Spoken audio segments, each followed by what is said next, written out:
Привіт усім, хто дивиться програму «Більгюн» на телеканалі АТР, а хто не дивиться, тим передайте, щоб бодай наступного разу вже дивилися. Тут дуже цікаві гості, які знаються на тому, про що йдеться. Більше того, вони роблять те, про що йдеться. І перша наша гостя сьогодні – це міністр освіти і науки України Лілія Гриневич. Дякуємо, що прийшли. Та ще й напередодні однієї важливої події, про яку, утім, трохи згодом.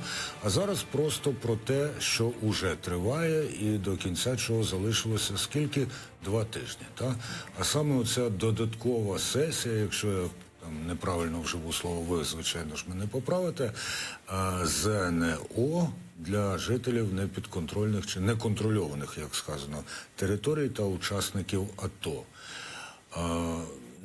Напевно, запитувати, чому виникла така потреба, зайве, тут ми можемо уявити, чому, але який порядок? Якщо ж хтось ще не знає, то який порядок? Так, дякую за це запитання. Я вітаю всіх глядачів. Справді, вчора стартувала реєстрація на додаткову сесію зовнішнього незалежного оцінювання. І цей порядок надзвичайно зрозумілий і викладений покроково і на сайті Українського центру оцінювання якості освіти, і на сайті Міністерства освіти і науки. Все сказано, що за чим потрібно робити, але я хотіла все-таки підкреслити, що ми прийшли до питання цієї сесії через те, що розуміємо, як складно інколи випускникам з окупованих, анексованої території Криму дістатися до України.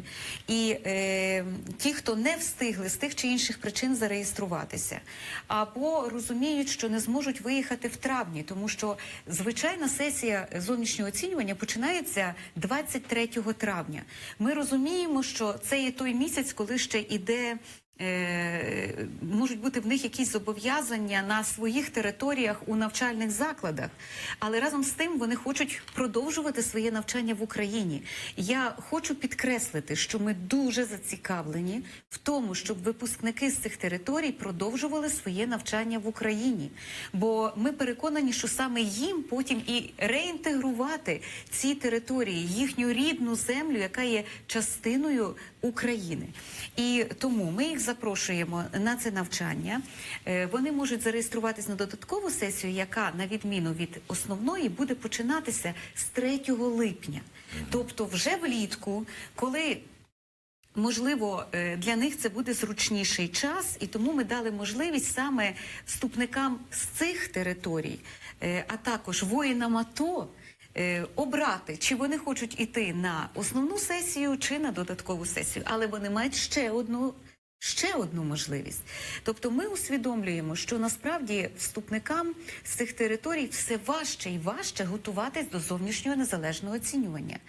Це чому? Тому що їм там створюють перешкоди? Чи наша програма змінюється і стає складнішою? Тому що вони вже 3 роки навчаються не в українській школі. І це дуже складно, вони не навчаються українською мовою, вони випали з нашої навчальної програми. І ми, звичайно, створюємо можливості для дистанційного навчання. Вони можуть зареєструватися екстерном, отримувати дистанційне навчання. Але все одно це досить складно, щоб вони могли конкурувати на рівних з тими випускниками, які навчаються в українській школі. Тому ті, хто змогли це зробити і підготувались до зовнішнього оцінювання, йдуть на зовнішнє оцінювання, а ті, хто з тих чи інших причин не змогли підготуватись, мають можливість вступати через так звані центри Донбас Україна або Крим Україна. Є коло університетів, при яких відкриті ці центри, і саме в цих університетах можна заповнити освітню декларацію, тобто які предмети ти вивчав. В цих університетах ти повинен скласти обов'язково українську мову і історію України, тому що без цих предметів ти не можеш продовжувати далі навчання українською мовою, якщо ти не володієш нею. Тому українську мову вчити треба і обов'язково. Крім всього іншого, це ще й дуже цікаво. Без сумніву. Вони мають можливість впродовж кількох місяців, а не одномоментно, скласти державну підсумкову атестацію, вступні іспити і вступити в ці університети. Зрозуміло, що це обмежене коло університетів. Їх перелік цих університетів, але вони покривають майже весь спектр спеціальностей. Є також на сайті Міністерства освіти і науки. І ми закликаємо скористатися будь-якою можливістю, чи ЗНО, чи, наприклад, таким вступом. Я можу сказати ще одну важливу річ, що цього року на вступній кампанії ми визнаємо також сертифікати 2016 року. І ви, наприклад, можете скласти ЗНО у 2017-му, і якщо, наприклад, ваш результат вищий був у 2016-му, ви можете скористатися тим сертифікатом. Мій відповідний результат був десь 1974-го, наскільки я пригадую. У будь-якому випадку це новація, тому що це сьогодні збільшує шанси. Так, ми зараз довели технологію так, що ми можемо порівнювати результати ЗНО минулого року і цього року. Ще є одна новація, що 3 зовнішні незалежні оцінювання ми одразу визнаємо як державну підсумкову атестацію. Це українська мова і література, це математика або історія України на вибір і ще якийсь предмет на вибір в залежності від того, куди збирається вступати людина. Тобто це може бути і хімія, наприклад, і звичайно, англійська, хімія, біологія, англійська, так, іноземна. інший будь-який предмет, який ви обираєте. Якщо подивитись на число вступників з окупованих територій, я зараз маю на увазі непідконтрольні території Донбасу, то їх зареєструвалося близько 800. Минулого року було понад 1000, і ми це пов'язуємо з тим, що багато з них якраз розуміють, що вони можуть піти через центри Донбас Україна. А ці центри працюють, увага, до 30 вересня. Тобто, аж вересня. Так, ці центри працюють досить довго, з 19 червня по 30 вересня. Зрозуміло, якщо ви хочете вступити на бюджет, то тоді вам треба швидше приїхати, тому що ми зарахування на бюджет завершуємо 7 серпня. Але якщо за кошти фізичних осіб, то це може бути прийом і навіть пізніше. Тобто ми надзвичайно розширили спектр можливостей для таких потенційних студентів в Україні. Пані міністр, от про українську мову. Мені все ж таки вас називати пані міністр чи міністерка? Знаєте, поки що офіційно, до чого лежить душа? Офіційно і те, що відповідає граматичним правилам, які є сьогодні в Україні, затверджені, пані міністр. Але є дуже багато людей, які займаються гендерними питаннями, які займаються розвитком мови. І вони стоять на позиціях, що все-таки міністерка також має право. І взагалі мова розвивається. Мова не стоїть на місці, вона живе. І цілком можливо, що з часом ми маємо вносити певні зміни суголосні розвитку мови. Тому як вам зручно, так і називайте. Добре, буду час від часу навіть казати пані Гриневич. А разом з українською у нас розвиваються і мови національних меншин, мови корінних народів України, а це, крім українців, ще і кримські татари, і караїми. 1991 року ще кримсько-татарський Курултай ухвалив рішення про переведення кримсько-татарської мови, писемності з кирилиці на латиницю. Рано чи пізно це, напевне, станеться. Все ж таки, наскільки у Міністерстві освіти і науки, яке схвалює, скажімо, ті підручники, які друкуються державним коштом, стежать за тим, щоб, за виданням підручників мовами національних меншин? Ми видаємо, насправді, багато підручників мовами національних меншин, але якщо я спочатку все-таки про переведення на латиницю висловлю свою думку, приймати рішення має тільки кримсько-татарська громада. Вони приймають рішення і, мабуть, варто, оскільки, щоб порядкувати це питання, звернутися до центральних органів влади. В нас Міністерство культури відповідає за мовну політику в країні. Отже, якщо це узгодити, то, в принципі, для Міністерства освіти і науки це не є проблема. Кримсько-татарською мовою ми видаємо на сьогодні 2 підручники. Це з кримсько-татарської мови і з, відповідно, кримсько-татарської літератури, інтегрованої в зарубіжну літературу. Тому ці підручники поновлюються кожні 5 років. І для нас додруковувати підручники латиницею – це теж можливо. Поки що ми друкуємо всього-навсього 300 екземплярів підручників. Це невеликий наклад, досить дорогий через те, що він такий невеликий, але в Україні ми надзвичайно пильно дотримуємося оцих гарантій прав національних меншин і видаємо підручники за державні кошти. Я хочу сказати, що навіть в Європейському Союзі не всі країни в своїх освітніх системах так пильно застерігають права національних меншин. І я мушу сказати, можливо, це не всім представникам національних меншин сподобається, але для нас також важливо, щоб при вивченні своєї мови вони знали державну українську мову. Мене, наприклад, дуже турбує ситуація в Закарпатській області з угорською меншиною. Ми сьогодні маємо там настільки компактне проживання і використання угорської мови, що діти, які вже закінчують школу, вони не володіють українською мовою, тому що годин української мови недостатньо. Всі предмети вони вивчають. І це позиція, до речі, ще мовного закону Ківалова, що всі предмети інші, крім української мови, мають вивчатися мовою національної меншини.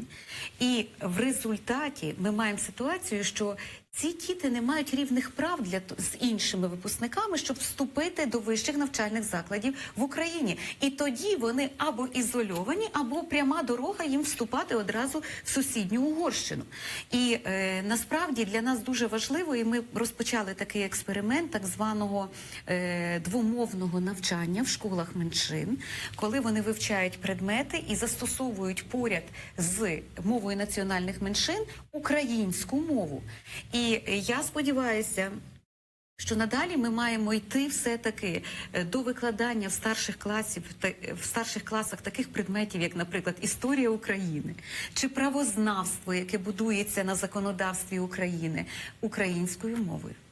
Пані міністр, ще запитання, пов'язане з цією ж темою. Щойно мені спало на думку, коли ви почали говорити про Закарпаття. У мене є друг на Закарпатті, у нього сестра викладає українську мову в угорськомовній школі. І от він мені розповідав, що всі вчителі, які там працюють угорською мовою, від угорської держави отримують певну доплату. В результаті людина, яка викладає українську мову, дискримінована порівняно з... Тут, правда, це не українська держава її дискримінує, оскільки вона то платить всім однаково, так? Але щось з цим треба робити, очевидно. От так. В ефірі, на телебаченні, в радіо вводять мовні квоти. Так? Можливо, я пам'ятаю, в радянські часи я отримував доплату за знання іноземних мов. Ми доходимо, може, до тієї парадоксальної ситуації, коли треба доплачувати за знання і використання української. Я згодна, але я думаю, що це треба робити все-таки локально, відповідно від цього регіонального контексту. Тому що, наприклад, ми маємо школи з навчанням польською мовою, і там в нас немає таких проблем. Навіть школи з навчанням румунською мовою, хоча це теж інша мовна група, тому що з польською, зрозуміло, це наша мовна група. Іде мова про що? Сьогодні в результаті фінансової децентралізації насправді громади отримують значно більший ресурс. І, в принципі, від щонайменше в 2,5 рази, а навіть в деяких громад у 8 разів зросли доходи. І це означає, що вони отримали дуже серйозний ресурс, який можуть використовувати для локальної освітньої політики. Наприклад, ми розуміємо, що для оцих місць компактного проживання угорських громад, якщо вони справді хочуть, щоб їхні діти володіли не тільки угорською мовою, але й державною мовою, вони повинні частину своїх доходів спрямовувати на такі надбавки вчителям. Їм ніщо не заважає це робити. Це їхнє місцеве рішення. Але я все-таки скористаюся вашою порадою, і ми від Міністерства освіти надамо їм таку рекомендацію. Це була не порада, це було запитання. Дякую, пані Гриневич. Щодо децентралізації. Мені нещодавно довелося взяти участь в оцінюванні журналістських робіт на тему децентралізації, висвітлення її там в засобах масової інформації. Напевне, ви чудово знаєте, що тема шкіл і опорних шкіл одна з найпекучіших, принаймні в публікаціях. От в цьому конкурсі було абсолютно чітко видно приблизно 40 публікацій відсотків на тему лікарняних округів, 40 інших тема опорних шкіл, філій шкіл, ну і 20 інших про все інше. Опорні школи, тим, хто ще досі не знає, що це таке, в чому їхня перевага і в чому суперечність? Мабуть, я почну з того, що наша політика є така. Початкова школа має бути якнайближче до місця проживання дитини, тому що цих маленьких дітей не можна возити кудись далеко в школу. І організувати процес в початковій школі навіть з різновіковими групами дітей досить легко. Проблема з якістю освіти полягає вже на цьому щаблі старших класів. Що в нас зараз відбулося в Україні? Якщо ми візьмемо сільські території, то в сільських територіях 33% дітей 10 класу. 10-го. Тобто це тоді, коли дитина вже повністю готується до випуску і до продовження своєї освітньої кар'єри далі. Так от, 33% дітей 10 класу навчаються в класах, де менше 10 учнів. Що це означає? Що це маленька школа, в якій один вчитель викладає 3 або навіть 5 предметів. Англійську, фізкультуру, фізику. І це означає, що дитина за місцем народження, для того, щоб ходити якнайближче в таку маленьку школу, не отримає вже якісної освіти. І тому світ не придумав іншого рецепту, як запускати шкільні автобуси і цих дітей старшого віку возити в школу, в якій є кваліфіковані вчителі, є кабінети, де можна отримати адекватний навчальний процес і таким чином отримати рівні шанси доступу до якісної освіти. Оце ми і робимо. Тобто політика є така. Ми, по-перше, вкладаємо в ці школи гроші.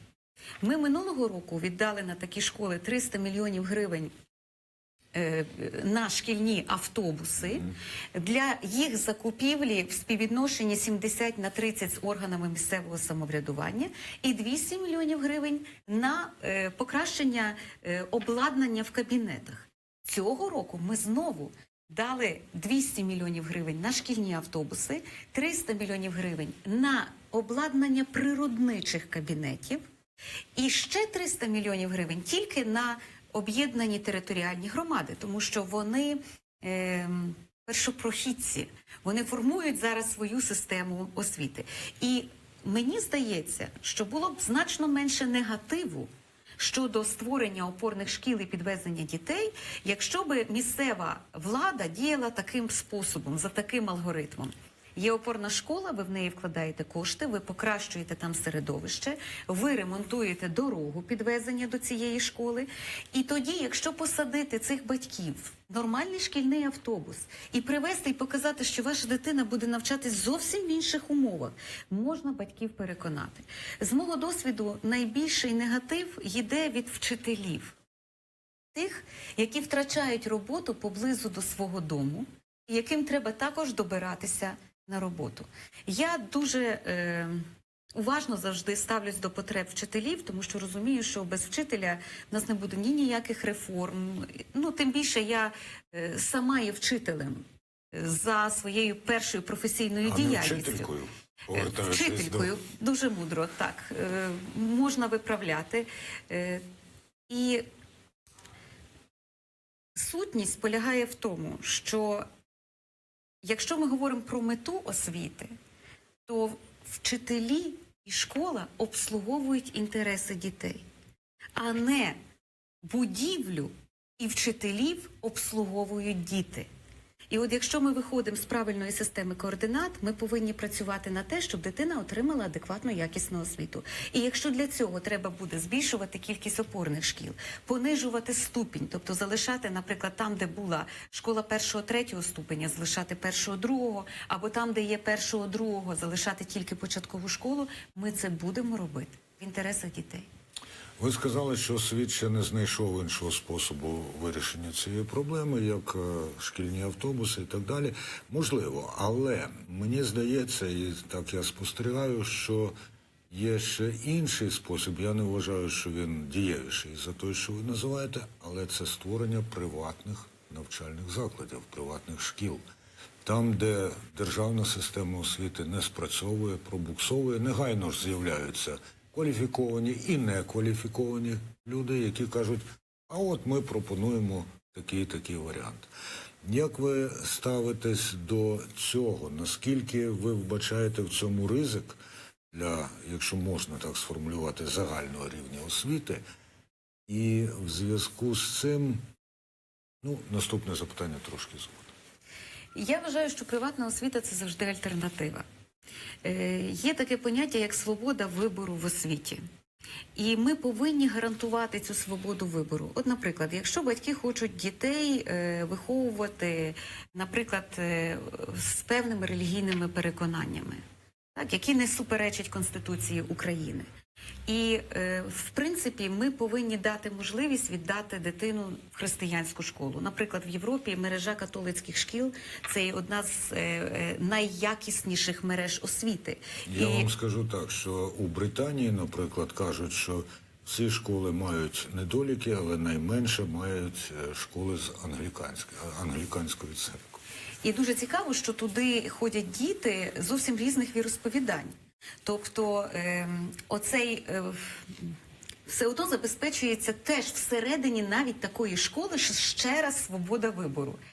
І ми повинні зараз попробувати цю приватну освіту стимулювати, розвиватися. Не як освіту, тільки елітарну, де навчання там коштує 1000 євро за місяць. Нам її треба, власне, розвивати як освіту для свободи вибору. І що тоді треба зробити? І ми це заклали в Закон про освіту, який зараз проголосований вже в першому читанні і в Верховній Раді доопрацьовується до другого читання. Нам життєво важливо, щоб його ухвалили нарешті на цій сесії, тому що він відкриває дуже багато таких шлюзів, як, наприклад, те, що ми весь час маємо скорочення сектору приватної освіти. Чому скорочення? Бо люди не можуть платити. Коли зростають комунальні послуги, різноманітні видатки, навіть люди середнього класу, для них вже складно заплатити за таку альтернативну школу. Тому гроші йдуть за дитиною. Батьки сплачували податки. Конституційна є норма про рівність форм власності, і наша пропозиція, щоб якась мінімальна кількість коштів йшла за дитиною в ту школу, в яку вона обирає. І це одразу суттєво зменшить власне оплату батьків. При цьому ми до таких шкіл маємо висловити теж свої побажання. Ми не можемо підтримувати школи, які беруть дуже високу оплату і функціонують з тим, щоб отримати прибуток.